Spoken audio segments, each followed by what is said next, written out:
We did it! I know that intro video was short and sweet. It's just me doing these things, so I'm trying. I hope you enjoyed it.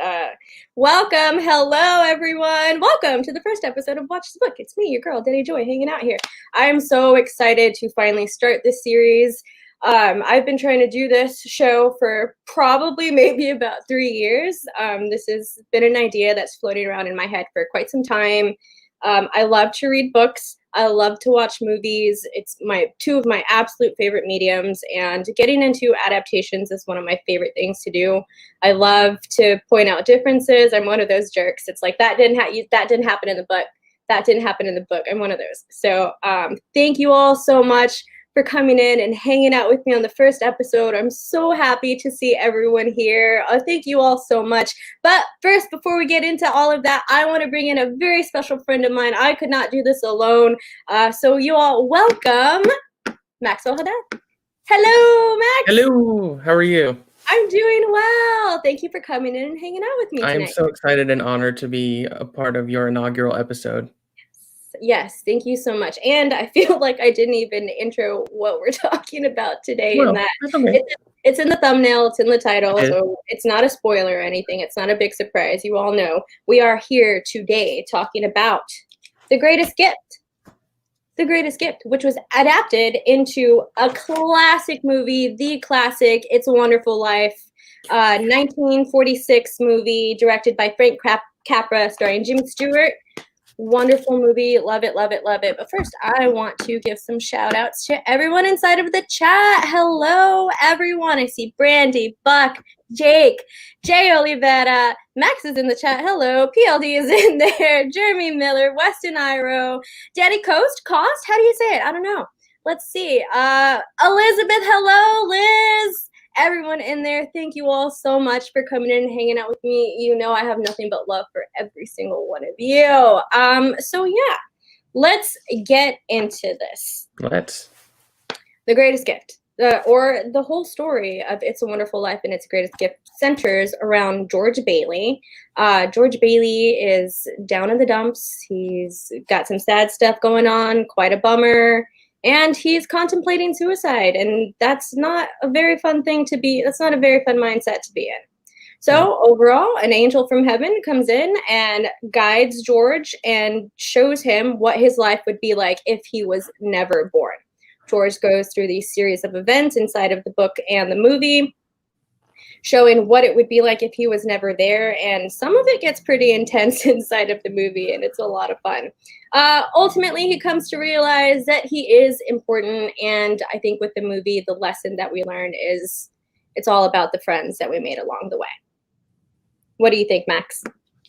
Yeah, I mean, it's interesting that they both have a different title, but I think both of the titles ultimately lead toward the same message. So in the book or short story, whatever you want to call it, it's that the greatest gift of all is life and the memories you make along the way. And then they change the title for the film to It's a Wonderful Life, which is a more literal interpretation of that message that, you know, no matter how down in the dumps you may get, the struggles you go through, it's all the journey you go along and the people you meet and the impact you have that makes life worth living, even in your darkest moments. Absolutely. It's a wonderful, wonderful story. There's a reason why it's been a classic for so long. The story and the meaning behind it just resonates with everyone.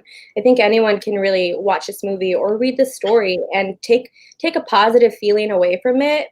The Greatest Gift is a short story. It's very teeny tiny, and that's with a lot of like afterward stuff. Yeah, a lot of info inside of it. So that's really great. Let's see.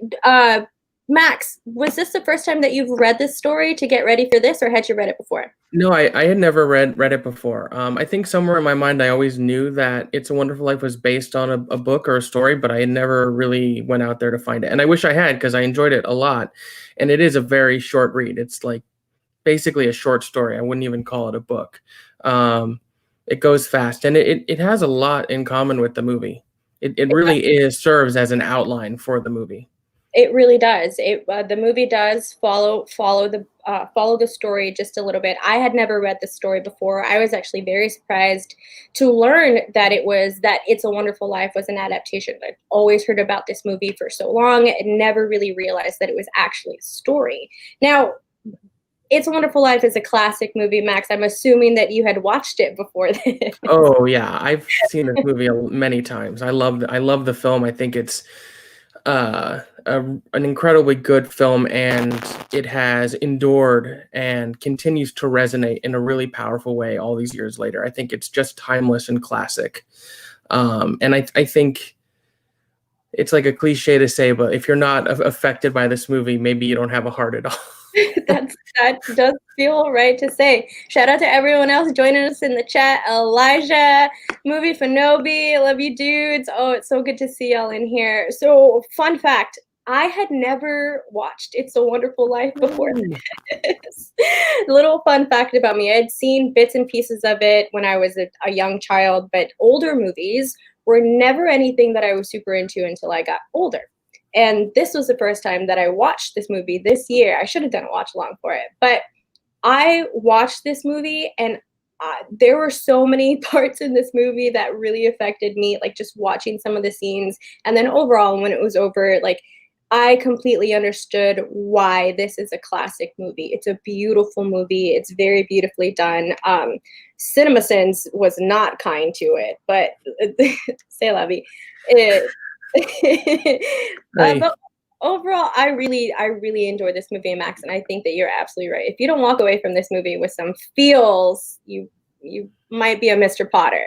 So Yep. let's get into some of the characters for it. So the main character, of course, is George Bailey. He's the main protagonist throughout this. He's married to Mary Bailey, and first of all, I want to marry Mary Bailey. Like that woman is amazing in the movie. I'm the actress's name is slipping for me. I should have written this down. So Donna Reed. Donna Reed. She's beautiful in this movie, and I believe it's one of her first major roles. Is that right? From what I know, yeah. Yeah. You know, an incredible show. She had a TV show named after her, the Donna Reed show, many years later. But this was an early work for her. Yeah. PJ says that he's never read this. I really need to, considering this is one of my favorite movies. Absolutely. It's a very easy read. It goes, I think you can read this in maybe like 20 minutes. Yeah, I read it a couple times because it was so good, and also it is short and easy to digest. But I think it's so interesting, and I'm sure we'll get into this, how even though it is short and simple, the movie, which is much longer and expands on all aspects of it, is really very similar and really used it as a framework. Like in terms of adaptation, it's pretty spot on to what happens in the short story. They didn't change too much. They just enhanced it and deepened it because you had, 2 hours and 10 minutes instead of, a 20-page short story. Yep. And the main villain in this movie is Mr. Potter, played by Lionel Barrymore, who happens to be Drew Barrymore's great uncle, I believe. Yes. But I'm just going to ramble everywhere. Sorry for the non-structure, but I'm just going to ramble onto this. So one of the fun things that I learned about Lionel Barrymore was that he was already an acclaimed actor by the time this movie was cast, and he was already in a wheelchair by the time that this movie was cast. If anyone's watched the movie, Mr. Potter is in a wheelchair. They never address why he's in it, and I didn't realize until I was looking at some of the research for this, the background for this movie, that Lionel Barrymore was already in a wheelchair before this movie. And I thought that was really interesting to know. And Lionel Barrymore does seem like a really, really talented actor. I really want to deep dive into some more of his things, some more of his work. Well, I think one of the great things about his casting in the film also is he had played Scrooge, like Ebenezer Scrooge, on radio a lot before this movie was made. So having him be part of another Christmas story and then playing the villain, who you could really look at Mr. Potter as Scrooge if Scrooge is never visited by the ghosts. He never gets that lesson. In this, it's George who gets the lesson as opposed to Mr. Potter. So I think that's a really interesting like sort of out of context thing, and that I'm sure they considered when casting this film. I think so too. Lionel Barrymore has such a stern voice, and he seems like he can play a villain very well. A lot of Mhm. the talk right now, if anyone is a Star Wars fan, The Mandalorian, Giancarlo Esposito is someone who a lot of people say plays a villain very well. So I think actors can sometimes have that little bit of a bias behind them.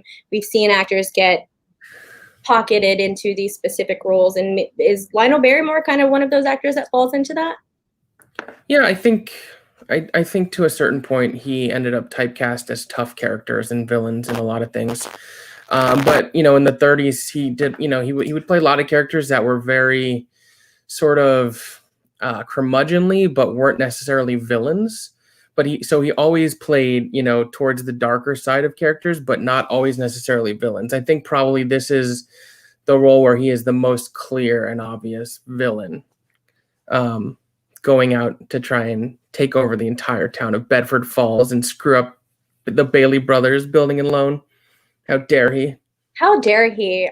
Bedford Falls. Speaking of Bedford Falls, the set. What I learned about the set, it was one of the biggest sets that anyone has ever made, especially at that time. And it was this huge lot. It was a few acres and all custom buildings. I thought that was really neat information. And this is one of the. They had a big problem with the snow, so they had to figure out how to create fake snow, and that's one of the techniques that they still use today. Yeah, I mean, I haven't seen every movie, but I think if you go back and look at the history of snow in cinema, Uh-huh. this was to the time the best and most realistic it had ever looked. Like the scene where, and I'm assuming we're talking full spoilers here, Yeah, full uh, spoilers. So, where George is on the bridge, and it's snowing, and it's wet and dark, and he's contemplating jumping. That snow really, really looks incredibly realistic and powerful, which I think was sort of a landmark achievement at the time. mhm. Also, in one of the scenes, you can see Jimmy Stewart sweating in it. Apparently, that studio was hot as balls, and but Frank Capra even gave them a couple of days off sometimes in between shootings just to cool stuff down, just so they would cool down. Yeah. I thought that was interesting to know also. So I Well, want they're filming in Los Angeles. They built this giant set. It's winter in the film, so they're all wearing coats and scarves and stuff, and then they're blowing fake snow on them. It's got to be, I'm sure it was hot and sweaty. and apparently there was a heat wave going on during that time, and they filmed like in June around the summertime months. So that's just a recipe for disaster. Um, I want to note in the chat, PJ said this movie won an Academy Award for snow. Not kidding, and I am pretty sure the person who told you that was joking. I'm fairly certain it was a joke based on my further research after the moment I know you're referring to. I wasn't there for that moment, so I couldn't tell you But, that. But Alex makes a good point too. Like it'll be 30 or 20 degrees here in New York, and I'll be bundled up, and I'll be sweating in my coat because you start insulating yourself, you get warm. So the only way to really get warm when it's cold is to start sweating. yeah, get that body heat rising. Yeah. I want to jump into the story a little bit. The way that Yeah. the book starts off, it definitely starts off different from the movie. That was one of the things that I noticed the most about the differences between it. The movie starts, and about an hour into the movie is where the book starts. Mm-hmm. That's what I thought was very interesting with it. I loved I loved how the movie set up that first hour. I think that's why whenever I watched it, this movie felt super long to me. It just felt like it was a very, very long movie, and it's 2 hours and 10 minutes. It's a 130-minute runtime, but it still felt pretty long. And I think it was just because I was kind of, when you go in there with book expectations or just any sort of expectations with it, I feel like for me, that's why it felt like it started so late in the story with where the book picks up. But everything that happens in the first hour of the movie is very similar to things that happen inside of the book. In the book, Clarence the Angel, oh man, let's take a second to talk about Clarence. I absolutely adore this character.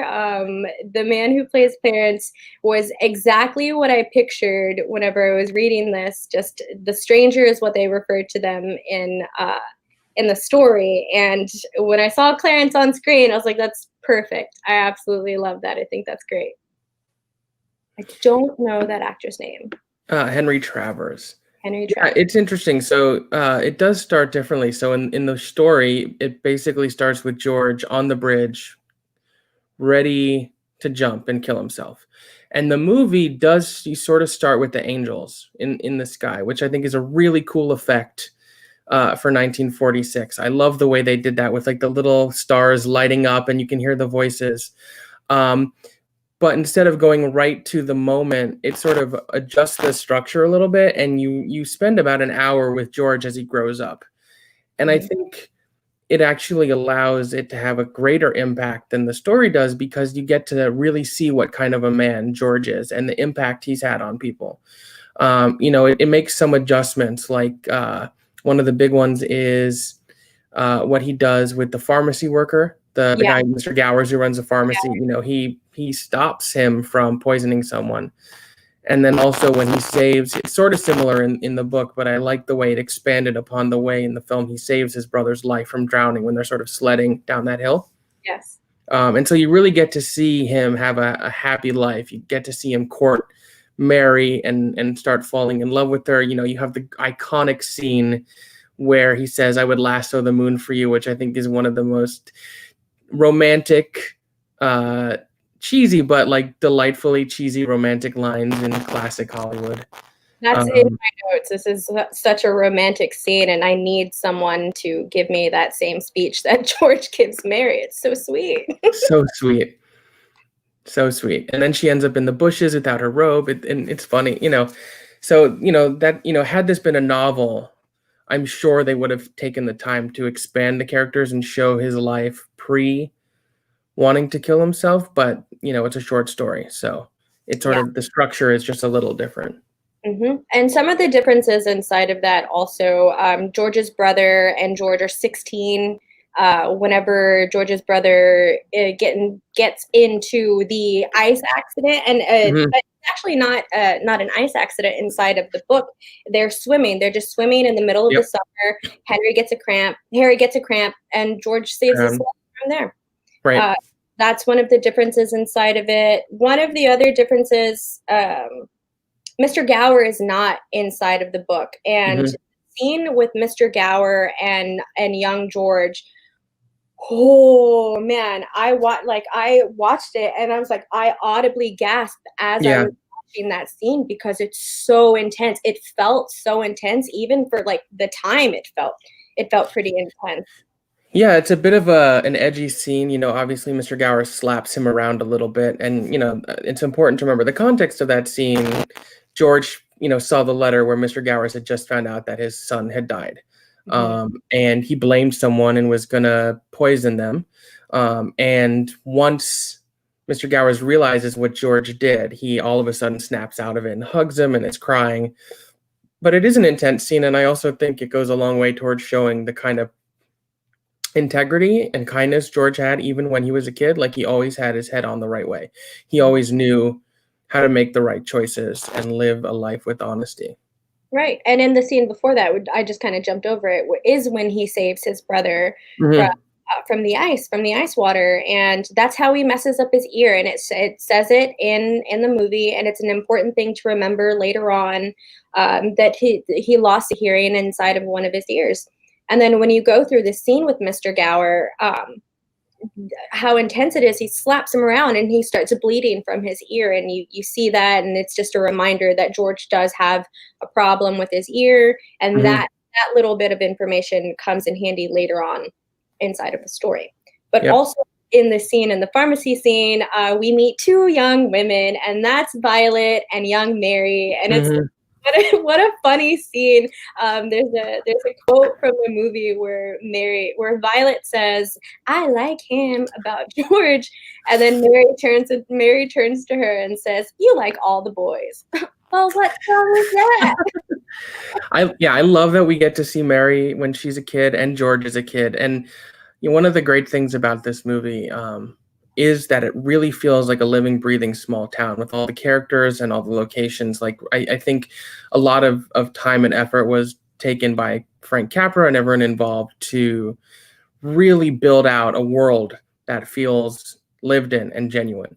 And so by seeing these characters when they're younger, even though they're not our main characters, and then you get to see them as older, you really feel like you've been on a journey with them. And I think it's interesting you said that the movie feels long, and I don't necessarily disagree, although I don't think it's a bad thing. I think it does feel long because you really get to spend like so much throughout George's life. You get to see him as all of the different important ages of his life. Like the first hour or so of the movie, before we get to the bridge scene, it really jumps around a lot. You see him as a kid, you see him when he's, and then Jimmy Stewart plays him from when he's 21 all the way up until the end of the movie, and he does a great job of playing those differences. But you really get to see George grow, and I think because it's a movie that really covers 20 some odd years in George's life. It feels long, but that's because it feels like you've grown with George. Yeah. And I like this comment from PJ. Mary always wanted to be with George. It's strangely beautiful. It really is. I think it's such a funny thing when Mary leans in to George and says, "Is this your bad ear? George, really, I'm going to love you to the day I die." Yep. That is a very cute scene. It's followed by a very intense scene. So it really does. This movie really does take your emotions up and down. It's nuts. It does. It's so much fun. And then you get that little bit of information about Violet that does come in handy again later. Mm-hmm. I think what's really interesting also about these time jumps is Jimmy Stewart does play him throughout his entire life in the movie, and except for this part of the movie when he's really young.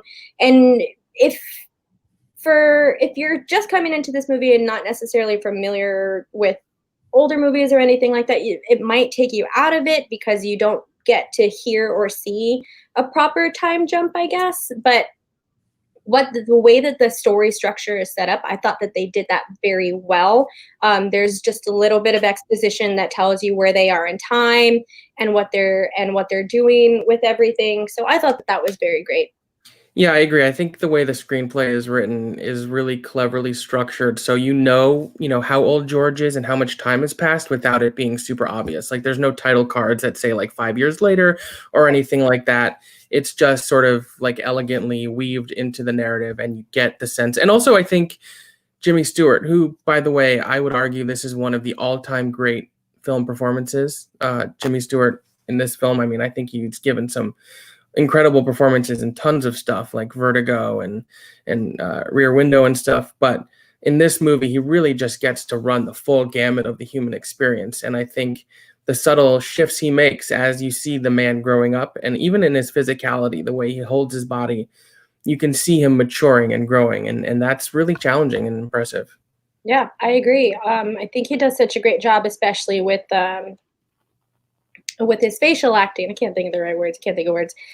He did these little notes that show when we're with young George, you set it up, especially in that pharmacy scene. When he's talking to Mary and he tells her, "You don't know where coconuts come from," and you go into this little dialogue about how that he's always wanted to travel. He's always wanted to get to Bedford Falls. And I think that's a feeling that a lot of people can relate to, especially people that are from small towns. I live in a large city, small town. No, opposite. Large town, small city is what I like to call Corpus Christi, Texas. So I think most people can relate to that feeling of wanting to leave your hometown and go and explore and be an adventurer, and all of the National Geographic stuff that he brings up with it. I always thought that was really cute. And one of my favorite scenes in there is, "I wish for $1 million. Hot dog." I thought that. One of the other major changes between the story and the film is his job. Mm-hmm. And I think that has such a great impact in the film. So in the story, he just works for the bank. And that's important. The failings of the bank are important to why he is feeling suicidal. But I think in the film, by making him take over his father's business, by running Bailey Brothers loan, and by having a direct antagonist in Mr. Potter, who that character is not really in the story either, it allows it to make it even more clear the impact George had on Bedford Falls. You don't necessarily get the same sense in the story that George, he has like the little impacts on his mom and on Mary and on his brother, but he doesn't have such a huge impact on the town at whole, which the movie, I think, for the better, adjusts from the story. Absolutely, I agree, and I think that's one of the most important changes inside of the book. From the book is having George have this personal responsibility because it's a testament to George's character. One of the first after the pharmacy scene, he goes into where he's buying the luggage, and that shows Mr. Gower's respect for George because it's Mr. Gower that actually buys him the suitcase, and that's a very sweet scene. And then right after that, he go no wait, I'm jumping into places. It's gonna jump around. I'm sorry. Apologies. But having the building, the Bailey building, be part of their family work is important because as soon as George's father it can't care for it or passes away, it's an instant responsibility that George knows that he has to take. And there's a conversation that George has with his father before Harry's graduation. Mm-hmm. He tells George, where George says, I don't want that responsibility. I don't want to have to do that because his father asked him to come back to work for them after he finishes college. He's getting ready to go off to college. Go for it, Max. Sorry. I was just going to say, I actually relate to this a lot. I'll get a little personal here. My dad has a business, and when I was younger, he always would sort of drop hints that he would love nothing more than for me to get involved with him in the business. And when I was in high school and college, I went to film school. I was always like, no, I'm going to go off and do this and do that. And I want to see the world and explore.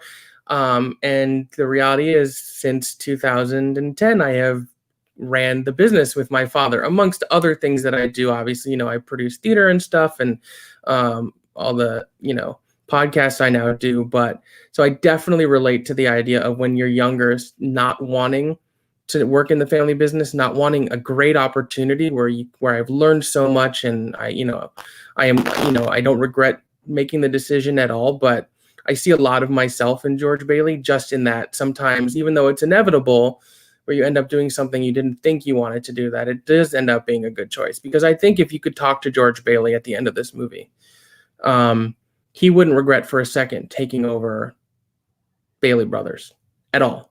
And the scene I think that's most important is after his father passes away, and there's sort of the meeting of the board. And we see that George had already missed his trip, and he's about to go to college, even late for college, but he's going to go. But they're having the board meeting, and Mr. Potter is in there, and then all the other people, and George can't help himself from giving this impassioned speech about the import of this business and why it can't fall in the hands of Mr. Potter and how detrimental it would be to the town. And I think you can see in that moment, he's realizing that the only one who can carry on the legacy properly, not even his uncle, is him. And then, of course, that's what the board decides also. Yep, absolutely. And you see that type of characteristic in George also when after the Mr. Gower scene, once he realizes what Mr. Gower does, he tries to run to his dad and get his advice. That's where we see first see his uncle with the little ties around his finger. I love his uncle. I think he's such a fun character. Me too. They never explained the Dr. Dolittle situation about it. Apparently, also, if you've watched the movie, there's a crow that's pretty prominent inside of it. That crow is in a lot of fake Frank Capra movies. Is that correct? Do you know that? Say that again. I'm sorry. The crow is in quite a few Frank Capra Yeah. movies. Sorry if you can hear anything that's going on in that background. I heard cars on the street or something. Yeah, I'm in the corner room. I live in a corner house next to a busy street, so sorry if anyone hears all of these auto noises, and next to a fire station down that way, so you might hear some sirens at some point during any of my streams, so have fun. I think another important thing to talk about the film that's different than the book is sort of out of context. The book was written in 1943 and the film came out in 1946. And by the time they started making this film, the war was over. Jimmy Stewart was actually a notable war hero. And I think, the war is part of the film. His brother, George's brother, goes away to the war. George cannot because of his bum ear. But I think the sense that the war is over really imbues the choices that are made in the film and the George character. whereas when the story was written, the war would have still been going on, which I think is really interesting. Yes, very nice. I hope you can't hear anything else that's going on. No, all I hear is you now. Your lovely voice. Good stuff. Thank you. Yeah, I totally agree that, and again, that's where the ear situation comes up. A little personal information about that. My dad, whenever he wanted to sign up to be in the military, they told him that he couldn't be in the military because he was flat-footed. That that really put a damper on a lot of his self-esteem. He carried that with him for a very, very long time, and it is hard. It hurts people sometimes when you want to, especially during that time with World War II going on, and it was a big deal in the country, and not being able to go to war because of an accident that happened when you were a kid, that Yep. has to affect you in some sort of way. And then for your kid brother, the person that you saved to become this war hero, Exactly. still has to feel a little bit of a tinge behind it. So that's I think that also is, obviously, losing the money is a big part of the reason why George in the film decides to contemplate suicide and end up on that bridge. But I also think, even though it doesn't go into it so explicitly, his feelings about not being able to fight in the war, and like you said, his brother in the film becomes a big war hero, not unlike Jimmy Stewart in real life. And in fact, in the second hour of the film, where he meets Clarence the Angel, and Clarence sort of gets to show him what Bedford Falls or Pottersville would be like had George not been born, which is such an incredible concept for a story. I think the greatest thing that comes from The Greatest Gift is this idea of, which is not necessarily dissimilar from A Christmas Carol, is the ability to look at everyone around you and how their life would be different if you weren't in it. Right. But in that alternate reality that George gets to see, not only did his brother die because George wasn't there to save him when he falls in the ice, but then all those people who George's brother would end up saving in the war also passed away.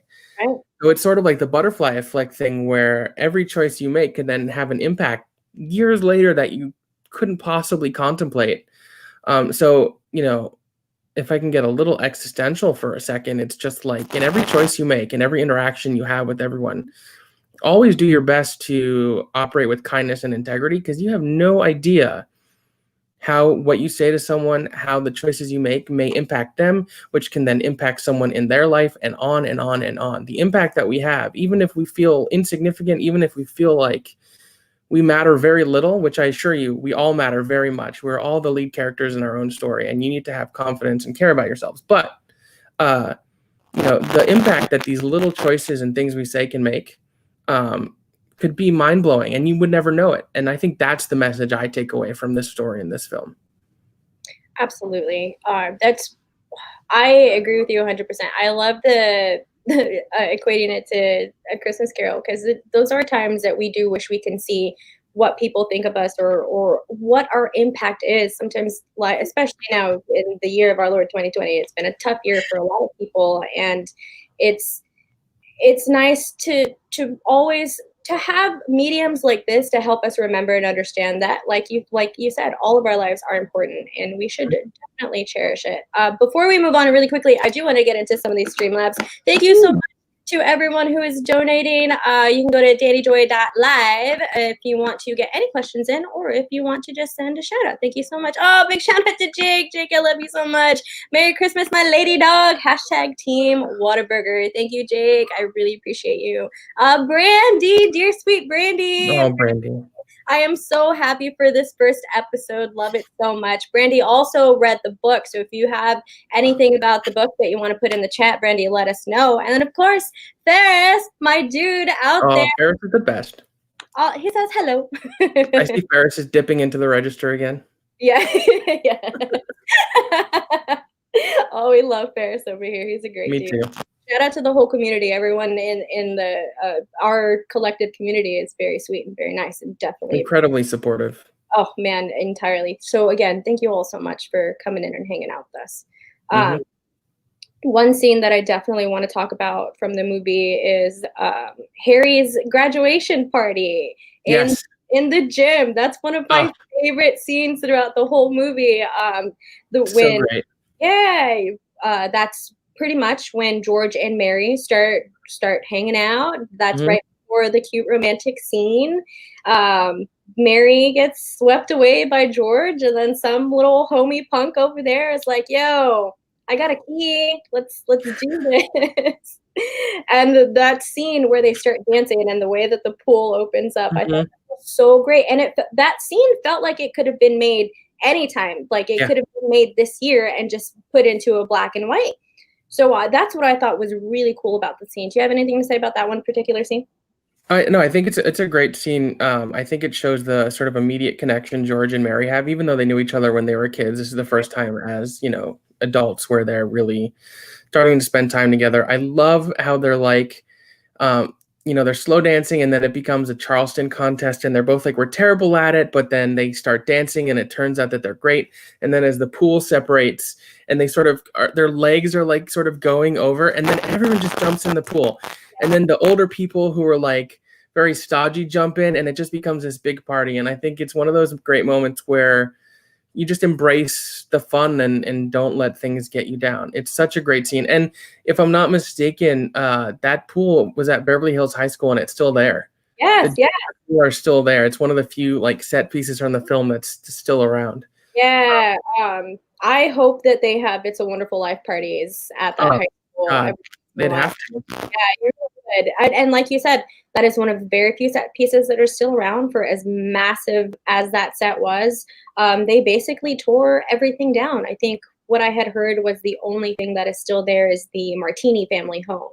Hmm. That is an actual house set somewhere in Los Angeles, I think. That's a shame. You build sets for a movie and then you need that space to build sets for another movie and they get torn down. Even if you build these incredible, like they basically built a working town for this movie, which is why it feels so real. Like there's some classic movies, and I'm not impugning these movies. I love them, but it feels like you're on a set, and I think that's charming and works great. But in this movie, Bedford Falls to me has always felt like a real living town, and knowing that it's 90% sets that they built is incredible.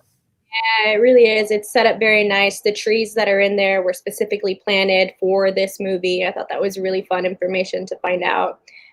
Beautiful set pieces throughout it. It really, really does feel like a hometown.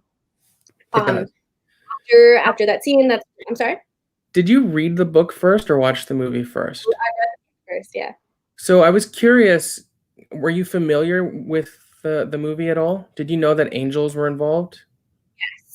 That Okay. part I did know. I didn't know exactly how much, but I did know that there I'm were angels in it. curious. But I had never seen the first part, like that first set of the movie where the angels are talking in the sky. I'd never seen that before. I'm curious because you mentioned earlier in the story, it's a lot more vague as to who meets him on the bridge. They do not explicitly call him an angel or anything. So I think the one of the differences, and I'm Jewish. We don't really believe in angels, but that doesn't bother me in this movie. I think it's totally delightful. But with the story, I think if you so choose, there's more room to interpret what sort of supernatural or godly forces are operating to help George. Whereas in the film, it's a lot more clear and explicit that it's angel, which is I think delightful. And Clarence is an incredible character, and because you have Clarence as a character, he's becomes far more of a tour guide for George. Whereas in the story, George is mostly left to his own devices. So the stranger gives him these like brushes and tells him to go to where you want to go and pretend that you're a brush salesman as a way of getting in. And that leads to some really funny interaction. So he goes to visit his mom, and then he goes to visit Mary, and then he meets Mary's husband in the alternate reality. He was like, "We don't need a brush, get out." And then I love what they do at the end with the brush in the story. Yes. I think that's such a nice little note. So, like I said, he pretends to be a brush salesman, and then after he's seen this alternate reality and the terrible impact him not being around has on Mary and his mom and his brother and all this stuff, he then snaps back to reality and goes back to Mary. And he thinks he was dreaming. He's not sure, but then on his bed, he sees one of those beautiful brushes. So it leaves it so open and with that feeling that there was something magical there. And that actually reminds me of the ending of Miracle on 34th Street, Fun. which I actually watched last night. I hadn't seen it in a couple years, where there's a similar thing where you're left unsure if what happened actually happened, but then there's an inanimate object that could only have possibly have been there if there was something magic at play, which is With really I agree. With the story, also, it's when the stranger does tell him that the quote in there is, "This will help open doors that would not be welcome to you," or something like that. I thought that was a very sweet line to add to it. And then when he goes and he meets his family, or Mr. Silva's a character that's cut from the book, but it's just a realtor that owns the bank. That shows the person who was running the bank stole money from the town and Mhm. bankrupted the town, and that's a lot of people were going after him, and it affected that person's brother Art, who became an alcoholic, got into his drink, is what it says in the book, in the story, and that's actually the person who marries Mary. That's who Yep. Mary ends up. So when George goes and visits Mary and he sees that and sees that Mary is, he's impacted whenever he goes and meets his family, because his parents are super there. They are warm and loving. They invite him to the house, but as soon as he brings up his brother and says, "Oh, I might have known him," his parents instantly turn very cold to him and tell him, "You couldn't have known him. He died when that He picture died was when he was a taken." kid. Yeah. So you see that impact, how it has on his family and his life, and the difference from the book to the movie, in that his father has already passed away when he does come back and he meets his mom, and his Mhm. mom is not welcoming at all. Her house turns into like just a home for people that need a place to stay, like a almost like a hostel type of situation. I sort That's of read it as like a foster home or a home for people in like a God, what do they call it? A boarding house sort of for people who are like in between homes and needed somewhere to stay. Yeah. yeah, just one of those situations. So I thought that was very interesting. And then what else was it? Same thing with the brush. The whole brush situation makes me feel like if you remember from the movie Clarence the Angel, even when they're in the stars, when they're as stars, he's reading The Adventures of Huckleberry Finn, I believe. Mhm. And at the end of the movie, when everyone is celebrating, George looks down and he actually sees the book Huckleberry Finn. So I think that's a cute little nod to the brush story inside of the book. Mhm. And also inside of the story, there's a cute, I feel like it's a cute little nod to, in the movie, there's a nod to the story where George's daughter is on the piano playing Oh Holy Night. Mhm. The story, their family lives next to a church. Church is getting ready for Christmas services, and they've just been playing over and over on the organ Oh Holy Night. And they say it inside of the story, and then you very much recognize it inside of the movie. So I thought that was a cute little tie-in to the story as well. Yeah, I agree. One of the biggest changes, and it's probably my favorite change, is the way it ends. So the movie has the plot where the money is missing, and if he can't find it, he's probably going to go to jail. And he sort of accepts that, and that's fine. And then everyone in the town, and you had seen him help before when the bank went under earlier in the film, and he was giving out his own money, his honeymoon money to them. Now they come to repay the favor, and just person after person after person comes in to lend money. And then there's a line that I think is the greatest lines in cinema, where he gets told he was the rich guy in town. Mhm. And it's not talking about the money, it's talking about the friends he has. And that to me is just the most beautiful fucking thing. I don't know if you want cursing, I apologize. Uh, Fine, yeah. just the most beautiful thing, the notion that richness is not inherently about if you have money or not. It's about what else, everything you have in your life. And this town and these people whom he helped and gone to bat for time and time and time again, now in his time of need, come for him. And that's so beautiful. And in The Greatest Gift, like you said at the beginning, like a third of these pages are actually an afterword by the author's daughter. And my favorite part of the afterword, and it's fascinating. If you can get a copy of this, I recommend it not just to read the story, but to read the afterword, because she talks so much about the impact the film had on her and her dad and all this stuff. But she describes her dad as being the richest man in town. And I thought that was so, so lovely.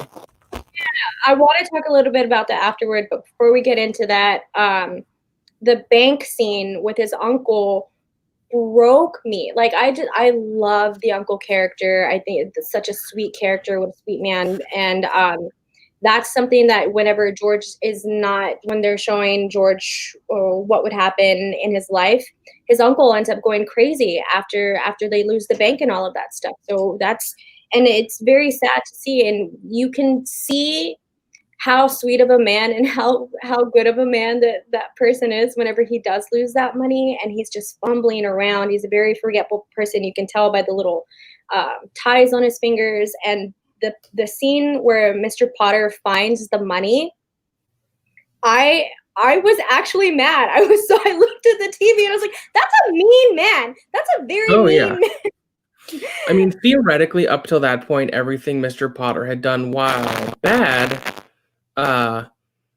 was, for better or worse, just, him operating his business. This is the first thing he does that's truly evil. Mm-hmm. He could have just handed the money back to his uncle, but he chose not to. Yeah, Dean says, unfreeze Maxwell, please. If Max is still frozen or anything like that, chat, let me know. We will see. I don't appear frozen to myself or to not Danny, to me. so Yeah, not to me either. But let me know if everything's working out okay on y'all's end. Yeah, Mr. Potter does seem like a very, very rude, crude dude, and I just appreciate it. But this was the very first thing that he does that is truly evil, and it's what a hateful man. I hate him. Brandy said I'm not frozen to her, so that's good. Nice. All right. Well, good stuff. Really quickly, we're going to jump into the afterword, but I do want to send a big shout out to PJ Campbell and the Streamlabs. Thank you so much, PJ. Love this. Love the two of you on camera together. Couldn't have picked a better story to start with. Happy holidays, Danny. Thank you, PJ. Thank you, PJ. So much, buddy. Definitely appreciate it. And then, so the afterword in this book is really neat because the way that the story came to be as a movie. The story was published in 1943 and the movie was made in 1946, I believe. Mm-hmm. So what an interesting story about it being a Christmas card. The writer, Philip Van Doornstern, was trying to get the story published, couldn't get it published, and then, or it was coming out in series, right? Is that what it was? Well, he was trying to get it published in magazines because magazines at the time would publish short stories and no one would take it. So he ended up just making 200 copies himself and sending it out as Christmas cards, basically. Mm-hmm. And then it somehow ended up falling into the lap of a producer who worked at RKO Pictures, who then gave it to Cary Grant. Yeah. And originally it was going to be developed as a vehicle for Cary Grant.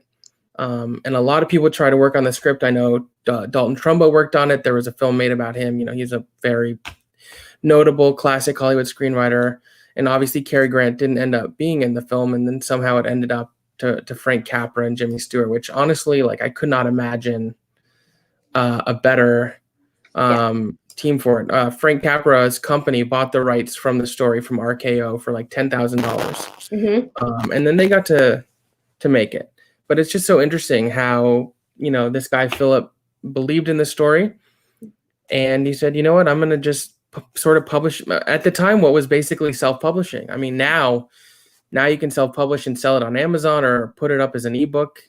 And there's lots of successes like that. But this was the 1930s, 1940s version of self-publishing. And it just goes to show if you believe in something and no one else believes in it, just put it out there. There could be someone who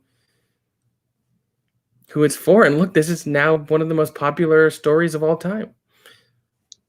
Absolutely. I thought that was such an interesting fact that it was a Christmas card and then just being picked up the way that it was and turned into such a wonderful story, a classic story. And originally when it came out in the theaters, it didn't do so well in the theaters. And now it's a movie that bunches of people watch every single year. Yeah, it didn't make a lot of money, but it did end up with 5 Oscar nominations.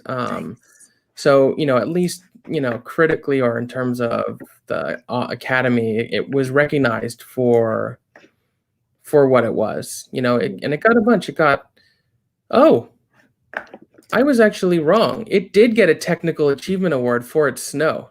Nice. So PJ was right, and now I look like the idiot. Well, PJ, you're validated now, buddy. It's all happening right here live. Real time, yay! It's been a journey. It really has. What else can we say about the story? I'm trying to think of any pieces in between that we missed. Oh, there's when his uncle loses the money and he goes back to the building and he's very distraught about it and goes to his desk and starts to cry, and the little squirrel comes to comfort him. That was the cutest thing in the movie. I thought that was the cutest thing in the movie. What a cute little squirrel. It's so cute. What else? Let's see, checking my notes here. Chat, if y'all have anything that y'all want to say about this, about the story, about the movie, the book, have you read it? Have you not seen the movie or anything like that? Let me know inside of the chat. Kenny Burr's in here. Hello, buddy. Off topic, Frank Capra was a handsome man. Indeed he was. And so was Jimmy Stewart. Yeah, Jimmy Stewart is very handsome.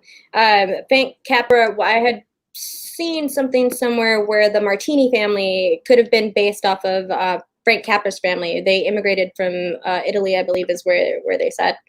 So I thought that was a neat little nod. Also, inside of that scene, I've heard stories about working with animals on movie sets, and in this movie, there's a scene where they put a bunch of kids in a car, and then they follow it with a goat. They put a goat, and if anyone has watched The Witch or seen anything with The Witch, there's a lot of people that talk about how it was terrible to work with this goat. And I'm just wondering if there was anything terrible that happened on that movie set with the goat. I don't know. Probably. I mean, what do they say? Never work with animals and kids? Yeah. Also something that I saw, Capra, I could be wrong on this. Someone correct me if I am. Capra translates to goat or has something similar or ties to the word goat. And that was one of the reasons why he put that specific animal inside. Yeah, in Italian, Capra is goat. Yeah, there you go. Yeah, so I thought that was a neat little yeah. Nod. Oh goodness, Danny, look at this. Go, Dan Merle is in the movie. That's so funny. I thought the goat was going to stab Mary in the head. Oh my gosh, yes, I was so worried for everyone inside of that car. I really was. Yeah. Oh my gosh. Oh, let's see. Tom Hanks is our generation Stewart. Yeah, their career paths are so similar. That's interesting. I agree. Yeah. They're both sort of the everyman. Mm-hmm. Like America's Sweetheart, and then a couple of films where they went a little darker, more villainous, but normally they just played genuinely good guys in such a charming way. Yeah. I loved the way that this movie ended. Such a sweet ending. Just George one difference between the book and the movie is that George is very cognizant that he is not, that the town doesn't remember him inside of the book, and he does not realize it. It takes him a long time. He goes through all of these situations where he runs into people and, you don't know me, you don't remember me, goes to his old house, sees different things, and goes to that bar where it's owned by someone different and they throw him out. Mm-hmm. Yeah. And also the way that the set changes from to Pottersville. Yeah.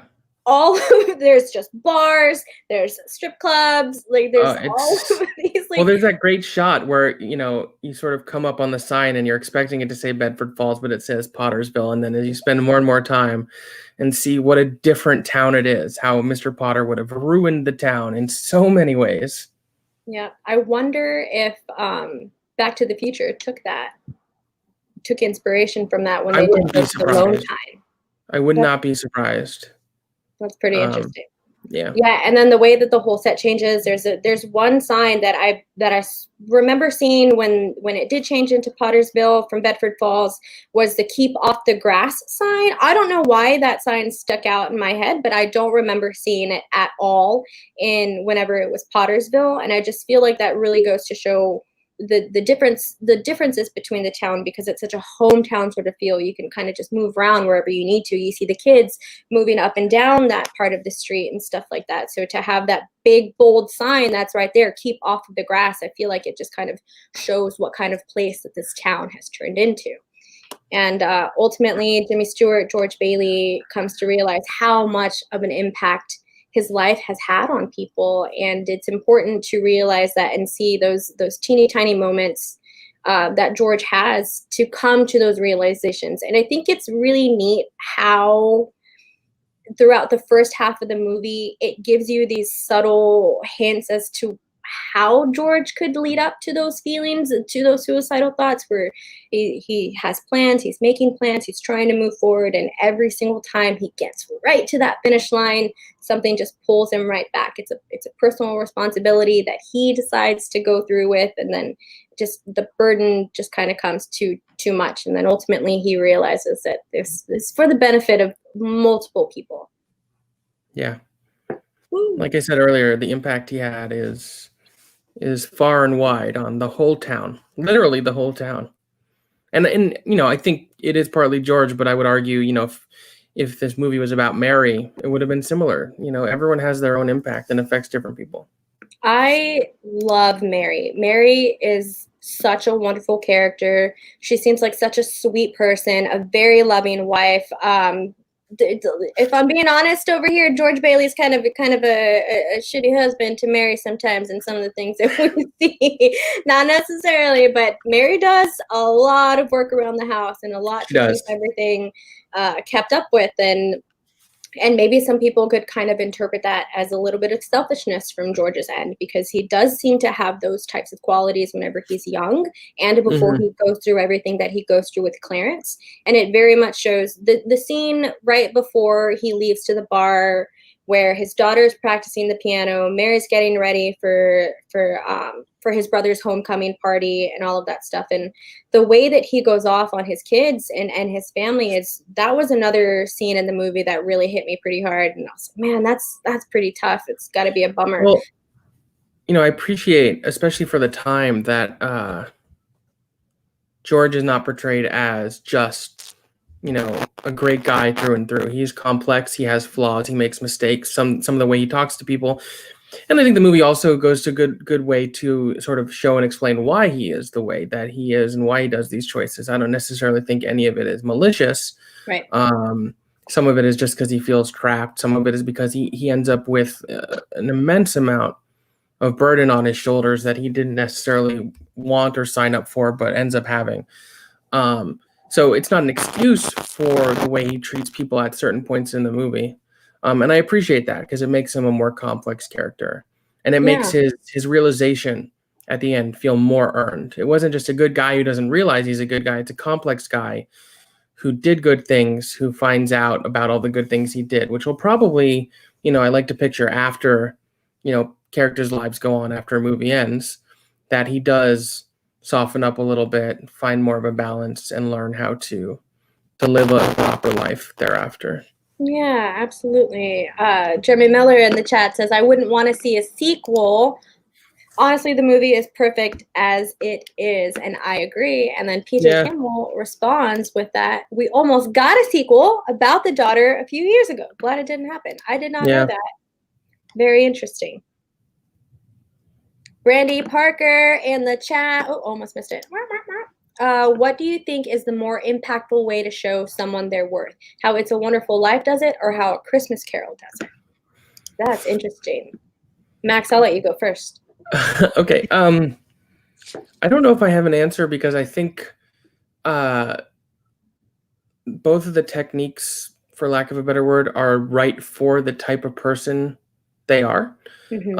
Because, like I was just saying, George, although had some flaws and made some mistakes, was a good man and didn't do anything particularly wrong. And this allowed him to see the impact he had. It allowed him to understand the value that he brought to town, and then come back to, everything he sees is false, right? Whereas with Scrooge, when he goes to the past and he goes to the present, he is seeing things as they are. He is just being given the opportunity to see them from a place of omniscience. So he can, judge his own actions, but those actions don't change. And the pain he's caused himself and other people doesn't change. Of course, when he goes into the future, or of yet to come, whatever you want to call it, that is a bit of an alternate reality, but it's what's going to happen. It's not, he can change it, and he does. So I think because Scrooge was such a miserable guy, was kind of a terrible person, and acted so selfishly, that was the right choice for him. So I don't think there's a right answer. I think it really is where the ends justify who it was particularly targeted for. I agree. I do like that, especially with what you said earlier about Mr. Potter in comparison to Scrooge. That sometimes certain people need to see what is going to happen in the future because of the actions that they're taking currently. And if you don't change who you are as a person, this is how it's going to drastically affect certain people. Where George is realizing what his whole entire life, how his whole entire life has impacted other people for the good, to help him realize the good that he's bringing into the world. Where with Scrooge, it's kind of like, yo, dude, you're a dick, chill out. I would just like to say, if given the option, I would like to go on neither of these journeys. I'm fine right here.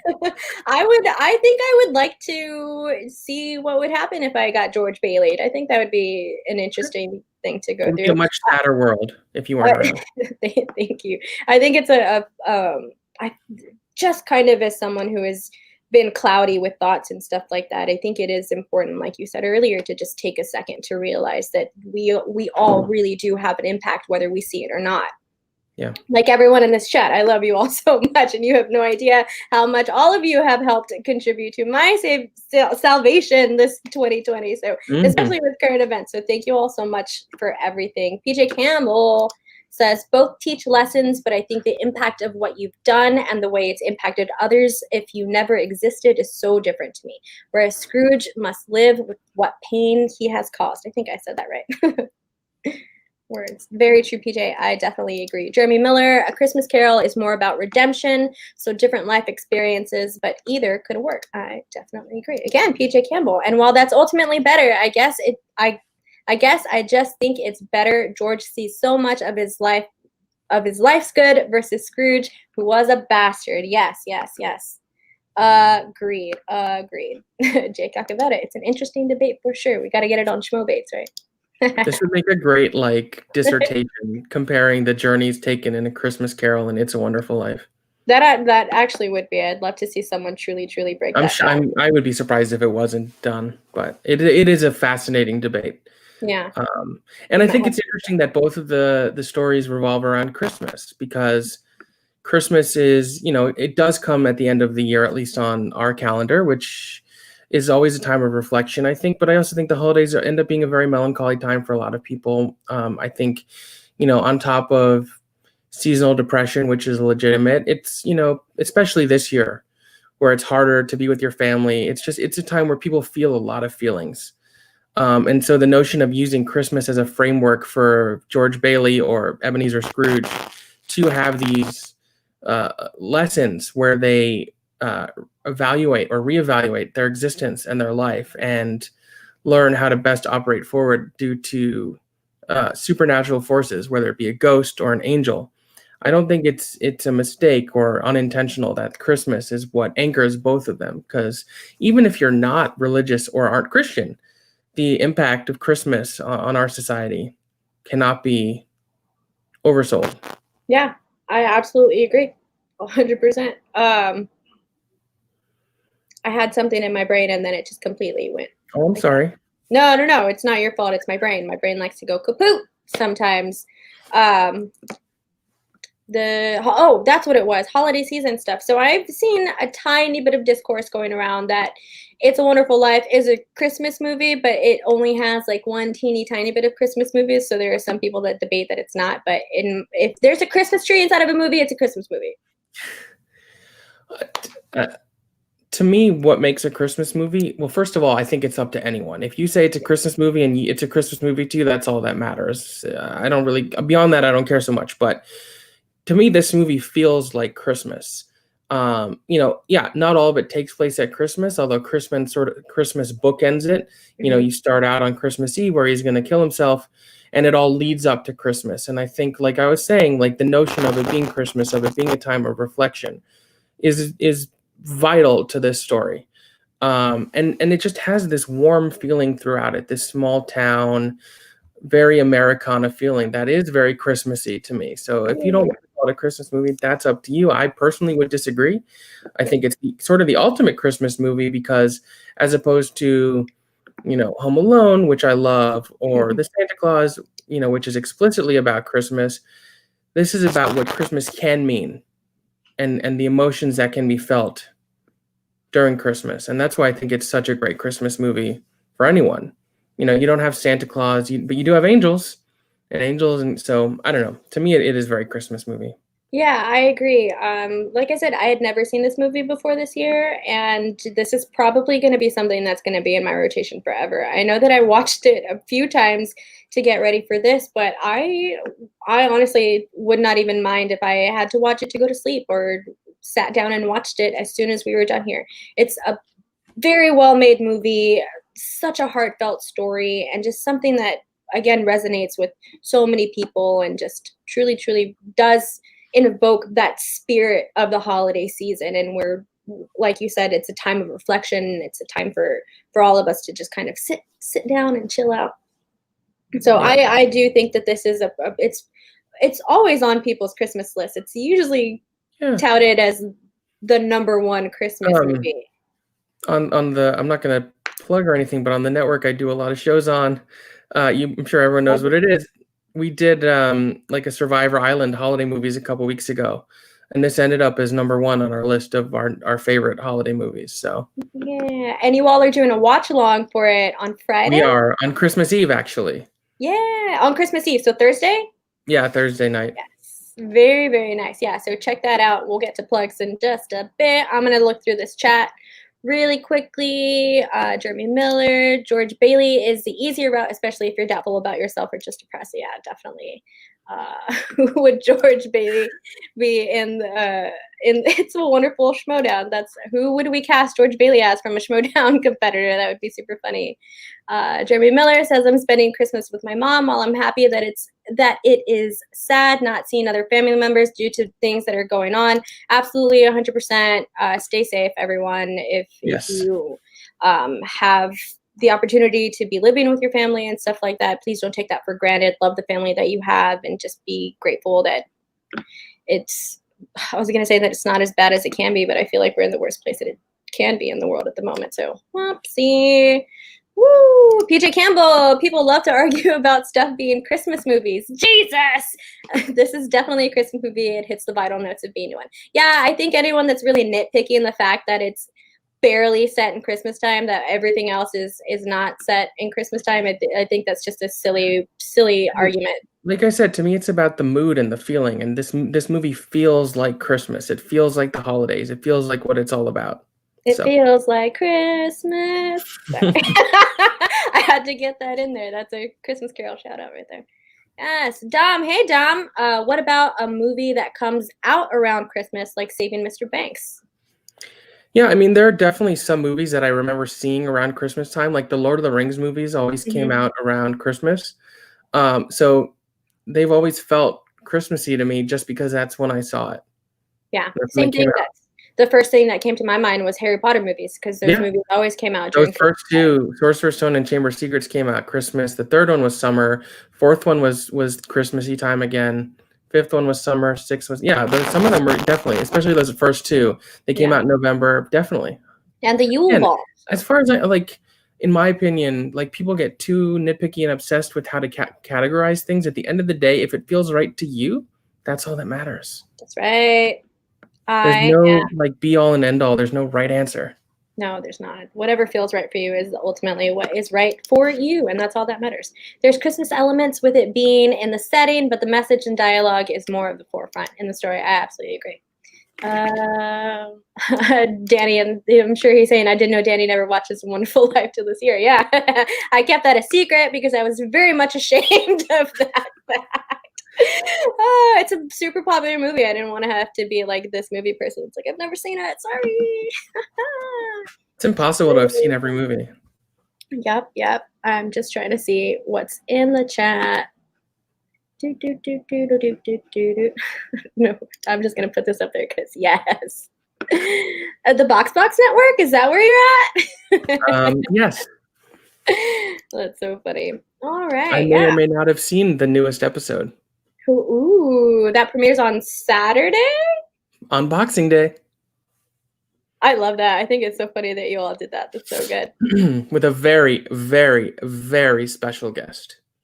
Ooh, I'm excited to see that. Go check out. We're going to plug some stuff in just a bit because we're going to be wrapping up here. So if you have anything that you want to say in the chat for us, send your holiday greetings, all of that good stuff to everyone out there. If you have any questions for us, really quickly, get them in there because we're going to be wrapping up pretty soon. But I love this comment from Jeremy Miller. Finally thought of a George Bailey for the Schmodown. Lon Harris.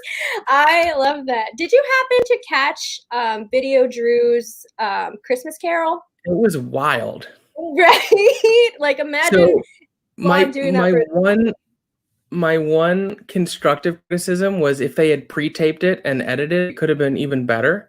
But considering how they did it, and I thought it was really fun. Yes, I thought it was And bizarre, as only Video Drew can come up with. Her mind is magical. Absolutely. I thought it was super hilarious. But yeah, I'd love to see that whole situation set up again, but Lon Harris. Oh, imagine a scene with Taco. Oh, what would happen if he never adopted Taco? That would be a very sad scene. Alrighty. Well, we are going to be wrapping up things here. Thank you all so much for coming in and hanging out with us tonight on the very first episode of Watch the Book. Like I said, this is a project that I've been working on for quite some time. It's very much in its infancy, so bear with me. It'll get better. Things on this channel will get better. We're working forward.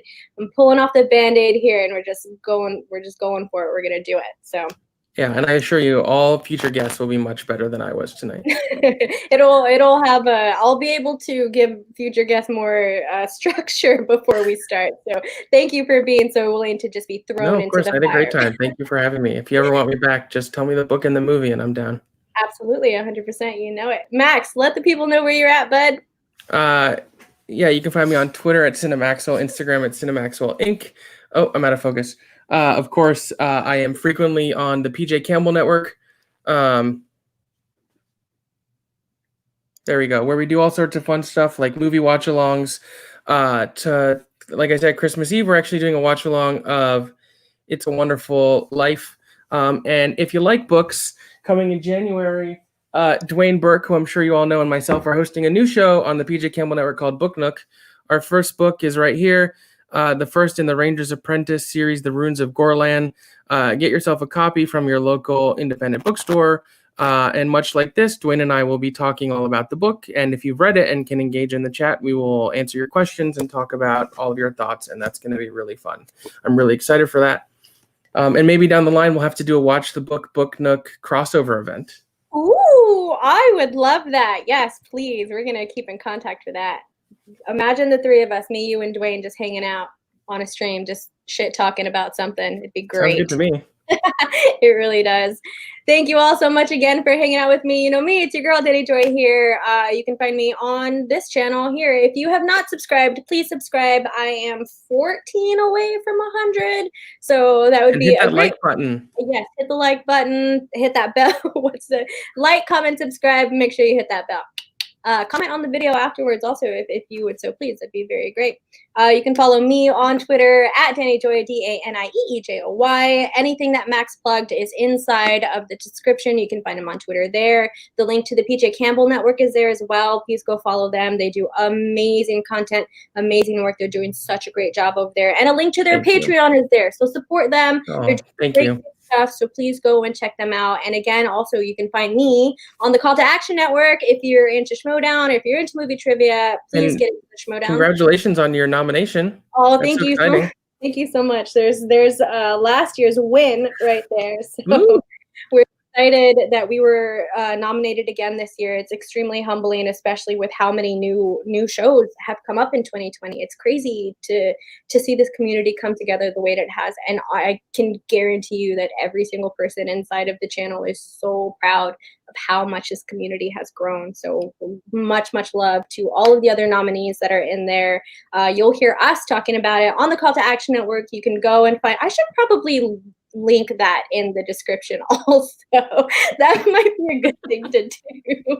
But if you're not familiar with the Schmodown, also try to go and find the Movie Trivia Schmodown on YouTube. It's movie trivia and WWE, WWF crossover. It's amazing. It's fun. I don't know how else to explain it, but it's my favorite thing. So that's gonna be it. I'm gonna put up some stuff right here. Subscribe to this network, like this video. I will not stop yelling. That's me. That's just what I sound like all the time. So it's all good. But again, thank you so much, Max. Thank you so much Thank for coming you. in. It was my pleasure. Thank you. Yes, absolutely. Everyone, stay safe out there. Wear your masks. Have a happy, happy holiday. Love your family. Love your puppies. Give all of your dogs a belly rub for me. Give your kitty cats a head scratch. Love on your pets. Love on your friends. Love on your family. And love you. Thank you so much, everyone. Have a good night. Bye.